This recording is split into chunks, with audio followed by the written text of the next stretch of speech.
Dear students, this video is for the subject of economics and कि ये कोई नया सब्जेक्ट नहीं है आपके लिए। आप इसको 9th क्लास में और 10th क्लास में बहुत ही बेसिक कंसेप्ट्स के अंदर आप इकोनॉमिक्स सब्जेक्ट को पढ़े हैं, but as you have taken the commerce stream and humanities stream and even science stream, many students are taking the subject economics as a subject. So 10th के बाद economics का basic start होता है और as a subject ये आगे बढ़ता है। तो इकोनॉमिक्स एज ए सब्जेक्ट इसको बेटर तरीके से समझने के लिए फर्स्ट ऑफ ऑल किसी भी चीज़ को जब हम स्टडी करते हैं, जब हम लर्निंग और टीचिंग के प्रोसेस में आते हैं, तो सबसे पहले हमें उसका मीनिंग को समझना होता है। First of all we should learn, we should understand the meaning of a particular concept, particular subject. So what is economics? Economics is a subject which is made up by the two words. Okay, it is made up by oiko and nomos. So it is also called the oikonomos. Economics is the oikonomos. Oiko is other word which means household. We all are belongs from the household sector, and nomos means management.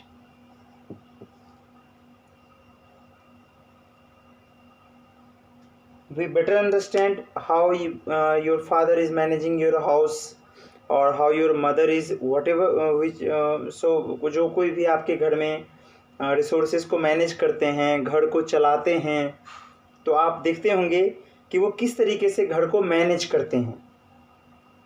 ठीक है, तो वो अपने resources को in the best way resources को handle करते हैं, जिस तरीके से आपके घर में रहने वाले हर एक मेंबर का मैक्सिमाइजेशन ऑफ होप हो सके, मैक्सिमाइजेशन ऑफ सेटिस्फैक्शन हो सके, कि आप अपने ज़रूरत की चीज़ों को ज़्यादा से ज़्यादा कंज्यूम कर सकें और आपका सेटिस्फैक्शन मैक्सिमाइज हो। तो ये पॉसिबल होता है केवल हाउस होल्ड को एक अच्छे तरीके से मैनेज करने से। तो basically in the simple words you can say economics is a subject of household management. It's very simple. Okay, so you must write this definition. I'm giving you some time, and after this there is some limitations in the online classes, so I cannot write everything on the board, so you must write as the video is going on. Then along with you should write the notes in your notebook, and further I will tell you more things about the subject economics.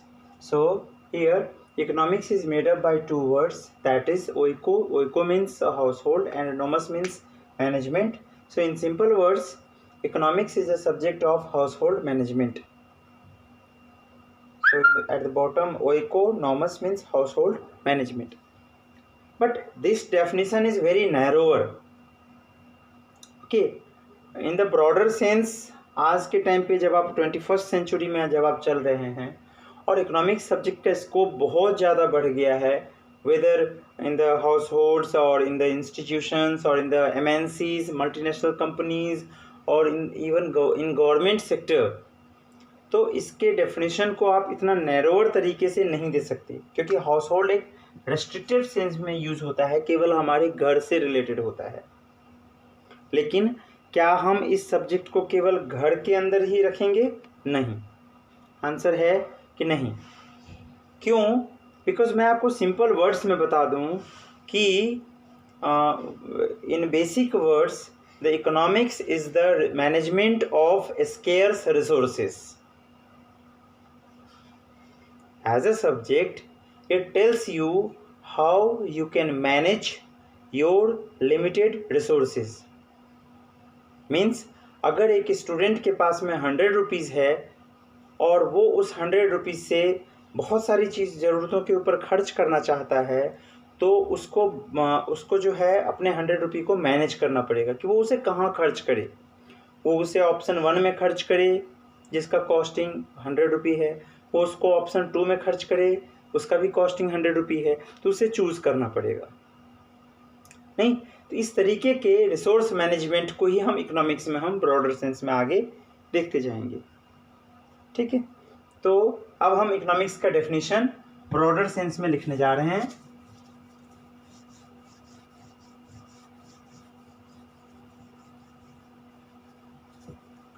Like आपने देखा होगा कि as a subject आप maths पढ़ते हैं जिसमें आप numerical problems को सॉल्व करते हैं, आप साइंस में सिस्टमेटिक बॉडी ऑफ नॉलेज को लर्न करते हैं, आप सोशल स्टडीज़ और हिंदी और इंग्लिश, ये इन सारे सब्जेक्ट्स के अपने अपने पैरामीटर्स हैं, अपने अपने उनके अंदर bulk of knowledges they are giving you.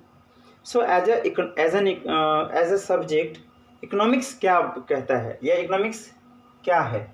तो economics is a subject,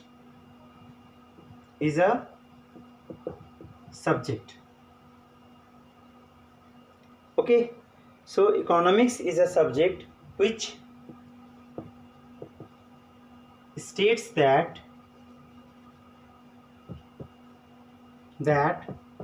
the rational management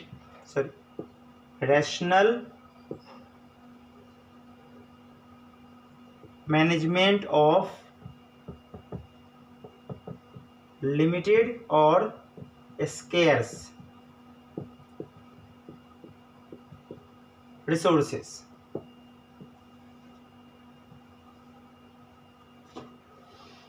I underlined it because this is a very important line. Economics is a subject, so being a subject ये क्या study करता है? which states or which studies that the rational management of limited or scarce resources by which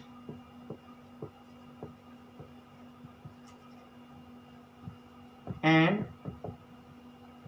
individual like you are an individual can get maximum satisfaction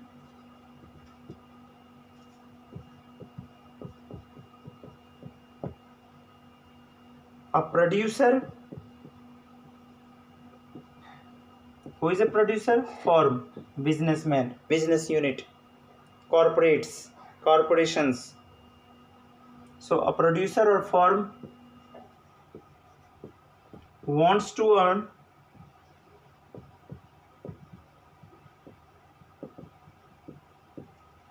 maximum profit यहाँ तो दो stake holders हो गए आपके। पहला तो household individual, we all are belongs from the household sector, हम अपने घरों में रिसोर्सेज को मैनेज करते हैं, that's why we can get the maximum satisfaction.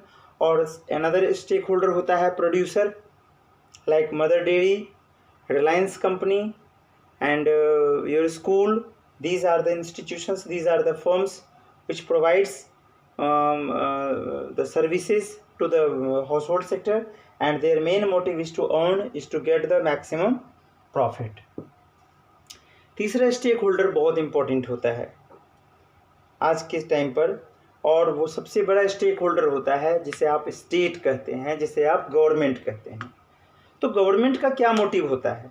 इन दोनों के जैसा तो नहीं होता होगा, यानी कि एक इंडिविजुअल मैक्सिमम सेटिस्फैक्शन चाहता है, एक प्रोड्यूसर मैक्सिमम प्रॉफिट चाहता है, लेकिन क्या एक स्टेट मैक्सिमम सेटिस्फैक्शन या मैक्सिमम प्रॉफिट चाहेगा? नहीं।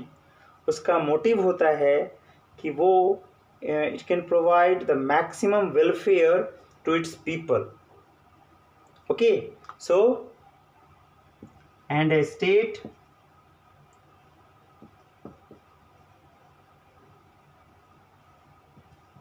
can provide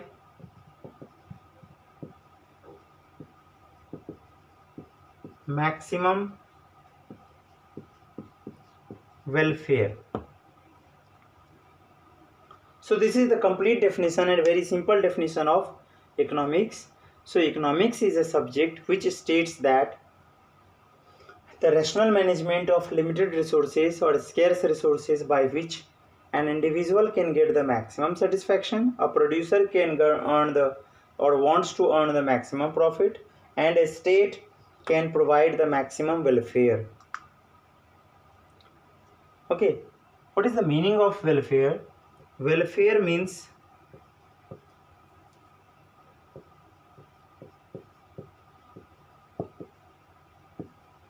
better availability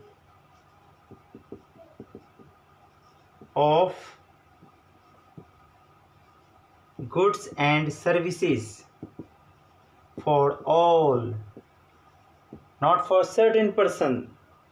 तो सरकार का ये रिस्पॉन्सिबिलिटी होता है कि वो लोगों के पास जीने के लिए जो ज़रूरी चीज़ें हैं, आज के टाइम पे कोविड-19 का कितना बड़ा एक एपिडेमिक चल पड़ा है, पूरा का पूरा वर्ल्ड अफेक्टेड है। तो आप देख रहे होंगे कि इस टाइम पर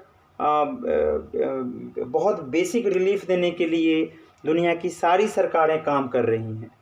तो यहाँ से आप समझ सकते हैं कि स्टेट का क्या ड्यूटी होता है। क्या यहाँ पर कोई इंडिविजुअल वर्क कर पा रहा है, कोई प्रोड्यूसर वर्क कर पा रहा है? नहीं। यहाँ पर जो सबसे मेन स्टेक होल्डर वर्क कर पा रहा है वो स्टेट है, वो गवर्नमेंट है। चाहे वो फेडरल स्टेट हो, चाहे वो स्टेट गवर्नमेंट हो या यूनियन गवर्नमेंट हो, वो सारे के सारे अपने पीपल को, अपने लोगों को बचाने के लिए, उनको सेव करने के लिए सारे मेजर्स ले रहे हैं। तो ये इसमें टोटली आपने ये देखा है कि being an individual or a producer or a state, these stakeholders are using the limited resources. Okay, so ये सारी की सारी चीज़ों को हम इकोनॉमिक्स के डेफिनेशन में आगे देखने वाले हैं। अब मैं आपको बता दूं कि ये वर्ड का मीनिंग आपको शायद क्लियर नहीं हुआ होगा कि what is the meaning of rational management of limited resources. मैं लिख रहा हूं कि रैशनल मैनेजमेंट का क्या मतलब है। क्लास में तो वर्बली पूछा जाता है तो बच्चों को बड़े आसानी से समझा पाते हैं हम। सो rational management of limited resources. मैं आपको एग्जांपल देता हूं। दो बच्चे हैं, एक बच्चा जिसका नाम सपोज करिए राहुल है और राहुल 11th क्लास में स्टडी करता है, स्टडिंग इन 11th क्लास। और दूसरा बच्चा है वंश। सो ये 11th क्लास में पढ़ता है और इसकी एज आपको अंदाज़ा होगा कि 16 ईयर और 17 ईयर होगा। वंश जो कि प्ले स्कूल में पढ़ता है या अभी इसने एडमिशन ही लिया है और ये मात्र 3 साल का बच्चा है। ओके, तो ये कोई अभी तक बहुत बड़ा इशू नहीं है। ये मैंने केवल आपको इंट्रोडक्शन दिया है कि राहुल का इंट्रोडक्शन 16 ईयर्स ओल्ड और वंश 3 ईयर्स ओल्ड। अब देखिए कि दोनों को both of them are given 100 rupee note as pocket money. दोनों को मैंने 100 रुपये का नोट दिया, ठीक है। राहुल 16 साल का बच्चा है, वंश 3 साल का बच्चा है। दोनों के पॉकेट में मैंने 100 रुपये का अगर नोट दिया तो बड़ी आसानी से आप कह सकते हैं, मैं आपसे पूछूंगा अभी कि टेल मी कि who will use the 100 rupee note, आप रिप्लाई नहीं कर पाएंगे क्योंकि आप वीडियो क्लास पे हैं। बट सर्टेनली जब मैं ये क्वेश्चन आपसे पूछ रहा हूँ कि कौन, राहुल और वंश दोनों में से कौन इस 100 रुपये का नोट का यूज़ अच्छे से कर पाएगा, एफिशिएंट यूज़ करेगा, बहुत बेहतर तरीके से करेगा, तो आपका जवाब डेफिनेटली राहुल होगा और वंश नहीं होगा, क्योंकि वंश has no knowledge how he or she can use the 100 rupee note in a best manner, but Rahul knows better than once. Rahul knows कि 100 रुपये का यूज़ कैसे करना है। तो राहुल के बिहेवियर को, ठीक है, राहुल के बिहेवियर को हम कहेंगे रैशनल बिहेवियर है। राहुल कैसा बिहेव करेगा? यहाँ पर रैशनल बिहेव करेगा, जबकि वंश जो है यहाँ पर इरेशनल बिहेव कर सकता है। इस तरीके के मैनेजमेंट को आप रैशनल मैनेजमेंट कहते हैं। So this is the completion of definition of economics. Next video बहुत जल्दी मैं आपको अपलोड करके प्रोवाइड करूँगा। Okay, thank you.